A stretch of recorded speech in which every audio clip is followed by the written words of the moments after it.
মানব ইতিহাসের সবচেয়ে লম্বা সময় এই পৃথিবীকে নেতৃত্ব দিয়েছে মুসলমানরা। জ্ঞান, বিজ্ঞান, চিকিৎসা, সামরিক কৌশল ও রাষ্ট্রশাসনে মুসলিমরা ছিল বিশ্বের পথপ্রদর্শক। অথচ আজকের মুসলিমরা পরিণত হয়েছে পশ্চিমাদের পুতুলে। নেই নিজেদের উদ্ভাবিত কোনো প্রযুক্তি, নেই শক্তিশালী সামরিক সরঞ্জাম, নেই নিজস্ব কোনো শিক্ষা ব্যবস্থা, নেই নিজস্ব সংস্কৃতি। অর্থাৎ সবকিছুই আজ হারিয়ে ফেলেছে মুসলমানরা। ইতিহাসবিদ ইবনে খালদুন তার বিখ্যাত গ্রন্থ মুকাদ্দিমাতে লিখেছেন, কোনো সভ্যতার উত্থান ও পতন হঠাৎ ঘটে না, এটি একটি দীর্ঘ সামাজিক প্রক্রিয়া। মুসলিম সভ্যতার ক্ষেত্রেও তাই হয়েছে। পতনের আগে ছিল এক বিস্ময়কর উত্থান, যা বুঝতে হলে আমাদের ফিরে যেতে হবে সেই স্বর্ণযুগে। তার আগে ওয়ার্ল্ড চ্যাপ্টার এখনো সাবস্ক্রাইব করে না থাকলে সাবস্ক্রাইব করে পাশে থাকা বেল আইকনটি বাজিয়ে দেওয়ার অনুরোধ জানাচ্ছি। মুসলিমদের জ্ঞান চর্চার কেন্দ্র ছিল হাউস অব ওয়াইজডম নামে একটি প্রতিষ্ঠান, যা শুধু একটি লাইব্রেরি ছিল না, ছিল গবেষণাগার, অনুবাদ কেন্দ্র এবং বিশ্বমানের বিশ্ববিদ্যালয়ের মতো। এখানে গ্রিক, পারস্য, ভারতীয় জ্ঞান ভাণ্ডার অনুবাদ হতো, নতুন নতুন তত্ত্ব আবিষ্কার হতো। এই জ্ঞান চর্চার ধারাবাহিকতায় জন্ম নেয় মহান বিজ্ঞানী ও দার্শনিকরা। তাদের মধ্যে অন্যতম ইবনে সিনা, যিনি চিকিৎসা বিজ্ঞানের ইতিহাসে ক্যানন অফ মেডিসিন রচনা করে শত শত বছর ইউরোপের মেডিকেল শিক্ষার মূল পাঠ্য হিসাবে ব্যবহৃত হয়েছেন। অন্যদিকে আল-রাজি চিকিৎসা বিজ্ঞানে পরীক্ষাভিত্তিক পদ্ধতি চালু করেন।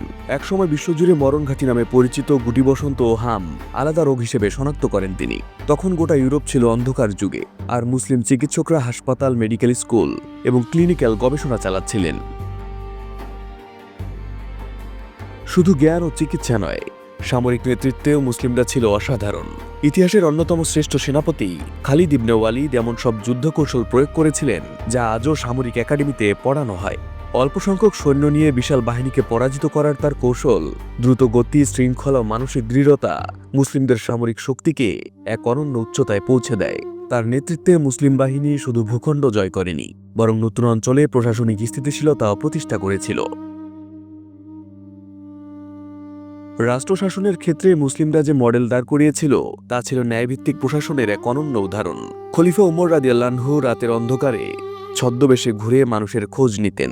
রাষ্ট্রপ্রধান জনগণের সেবক, এই ধারণা তিনি বাস্তবে প্রমাণ করেছিলেন। তার সময়ে প্রতিষ্ঠিত হয়েছিল বাইতুল মাল, বিচার ব্যবস্থার স্বাধীনতা, সামাজিক নিরাপত্তা ব্যবস্থা।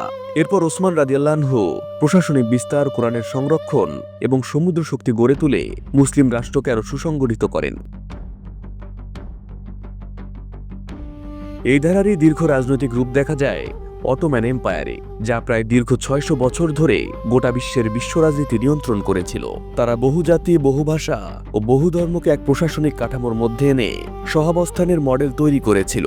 আইন, সামরিক সংগঠন, বাণিজ্য ও নগর সভ্যতায় তারা এমন ভারসাম্য তৈরি করেছিল, যা একটি সাম্রাজ্যকে শতাব্দীর পর শতাব্দী টিকিয়ে রেখেছিল। কিন্তু বিশ্বের এই দাপুটে শক্তি ধীরে ধীরে প্রভাব হারিয়ে ফেলে, নেতৃত্বের স্থান থেকে সরে এসে পশ্চিমাদের দাসে পরিণত হয়। মুসলিম সভ্যতার পতন হঠাৎ করে একদিনে হয়নি, এটি শতাব্দীব্যাপী ধীরে ধীরে ঘটেছে।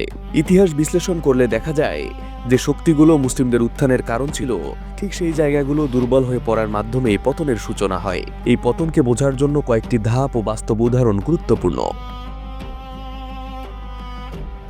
প্রথম কারণ ছিল জ্ঞান চর্চার স্থবিরতা। যে সমাজ একসময় নতুন জ্ঞান সৃষ্টি করত, তারা ধীরে ধীরে পুরনো জ্ঞান সংরক্ষণে সীমাবদ্ধ হয়ে যায়। আগে গবেষণা হতো, নতুন প্রশ্ন উঠত, পরে সেই প্রশ্ন করার মানসিকতাই কমে যায়। উদাহরণ হিসেবে স্পেনের মুসলিম সভ্যতা আল আনাদালুসের কথা বলা যায়। একসময় কর্ডোভা, গ্রানাডা ছিল মুসলমানদের ইউরোপের সবচেয়ে আলোকিত শহর। লাইব্রেরি, বিশ্ববিদ্যালয়, বিজ্ঞান চর্চার কেন্দ্র ছিল এখানে। কিন্তু নিজেদের মধ্যে রাজনৈতিক বিভক্তি, অভ্যন্তরীণ দ্বন্দ্বের কারণে সেই জ্ঞান কেন্দ্রগুলো দুর্বল হয়ে পড়ে। নিজেদের দ্বন্দ্বে আলাদা আলাদা রাজ্যে বিভক্ত হয়ে পড়ে তারা। নিজেদের মধ্যে তৈরি হয় ক্ষমতার লড়াই। একে অপরকে প্রতিহত করতে বিদেশি শক্তির আশ্রয় নেয় তারা, আর এই সুযোগ কাজে লাগায় খ্রিস্টানরা। 1100 থেকে 1300 শতাব্দীর মধ্যে খ্রিস্টান রাজ্যগুলো একের পর এক মুসলিম অঞ্চল দখল করতে শুরু করে। শেষ অধ্যায় আসে 1492 সালে, যখন স্পেনের যৌথ শাসক ফার্দিনান্দ ও ইসাবেলা মুসলিমদের শেষ ঘাঁটি গ্রানাডা দখল করে। এই ঘটনার মাধ্যমে আইবেরীয় উপদ্বীপে প্রায় 800 বছরের মুসলিম শাসনের সমাপ্তি ঘটে এবং আধুনিক স্পেন রাষ্ট্রের ভিত্তি শক্ত হয়। দ্বিতীয় কারণ ছিল বিলাসিতা ও শাসকদের জনগণ থেকে বিচ্ছিন্ন হয়ে পড়া। প্রাথমিক যুগের শাসকরা ছিলেন সরল জীবনযাপনে অভ্যস্ত, কিন্তু পরে রাজপরিবারগুলো বিলাসবহুল হয়ে ওঠে। রাষ্ট্র পরিচালনার চেয়ে আড়ম্বরই বড় হয়ে দাঁড়ায়। উসমানীয়দের স্বর্ণযুগের পরবর্তী সময়ের রাজধানী ইস্তাম্বুলে রাজদরবার ক্রমশ জটিল ও আমলাতান্ত্রিক হয়ে ওঠে। প্রশাসনের গতি কমে যায়, সিদ্ধান্ত গ্রহণ ধীর হয়ে পড়ে, দুর্নীতি বাড়ে। আজকের আরব বিশ্বের দিকে তাকালে বোঝা যায় তারা কতটা পশ্চিমা পুতুল হয়ে আছে। বিলাসিতার কারণে আজকে এসব আরব দেশে এমন কিছু নেই যা তারা করে না। কারি কারি টাকা ছিটানো, নারী নিয়ে ফুর্তি, জুয়া সবকিছুর মধ্যে ডুবে আছে আজকের আরবরা। এছাড়া বাকি মুসলিম দেশগুলো গণতন্ত্রের নামে অভ্যন্তরীণ রাজনৈতিক অস্থিরতায় কুলকিনারা খুঁজে পাচ্ছে না। তৃতীয় কারণ ছিল সামরিক শক্তির আধুনিকায়নে পিছিয়ে পড়া। একসময় মুসলিম বাহিনী নতুন প্রযুক্তি গ্রহণে এগিয়েছিল, কিন্তু পরে ইউরোপ শিল্প বিপ্লবের মাধ্যমে অস্ত্র, নৌবাহিনী ও সংগঠনে দ্রুত উন্নতি করে। মুসলিম রাষ্ট্রগুলো সেই গতির সাথে তাল মেলাতে পারেনি।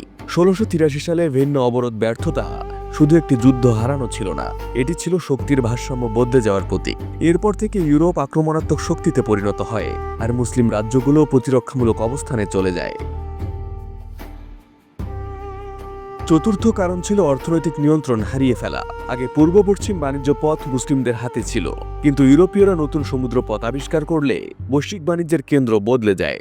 ফলে মুসলিম রাষ্ট্রগুলোর রাজত্ব কমতে থাকে, অর্থনীতি দুর্বল হয়, সেনাবাহিনী ও প্রশাসন রক্ষণাবেক্ষণ কঠিন হয়ে পড়ে। সবচেয়ে গভীর কারণ ছিল নৈতিক ও সামাজিক সংহতির দুর্বলতা। ইতিহাসে দেখা যায়, যখন সমাজে ন্যায় বিচার ধারণা দুর্বল হয়, যখন মানুষ রাষ্ট্রকে নিজের মনে করে না, তখন সেই রাষ্ট্র দীর্ঘস্থায়ী হয় না। প্রাথমিক যুগে মুসলিম সমাজে যে দায়িত্ববোধ ছিল, রাষ্ট্র মানে আমরাই, পরে তা হারিয়ে গিয়ে রাষ্ট্র মানে শাসক হয়ে দাঁড়ায়। এই মানসিক পরিবর্তনই সভ্যতার ভিত নড়বড়ে করে দেয়। এইভাবে মুসলিমদের পতন কোনো একক ঘটনার ফল নয়, এটি ছিল জ্ঞান চর্চার পতন, রাজনৈতিক বিভক্তি, অর্থনৈতিক পরিবর্তন, সামরিক স্থবিরতা এবং নৈতিক অবক্ষয়ের সম্মিলিত ফল। আমাদের পরবর্তী ভিডিওটি প্রকাশিত হবে খ্রিস্টানরা কিভাবে মুসলমানদের হটিয়ে আধুনিক স্পেন রাষ্ট্র গঠন করেছিল তার উপর। সবার আগে ভিডিওটি দেখতে আমাদের ইউটিউব চ্যানেলটি সাবস্ক্রাইব করে পাশে থাকা বেল আইকনটি বাজিয়ে দিন। ধন্যবাদ।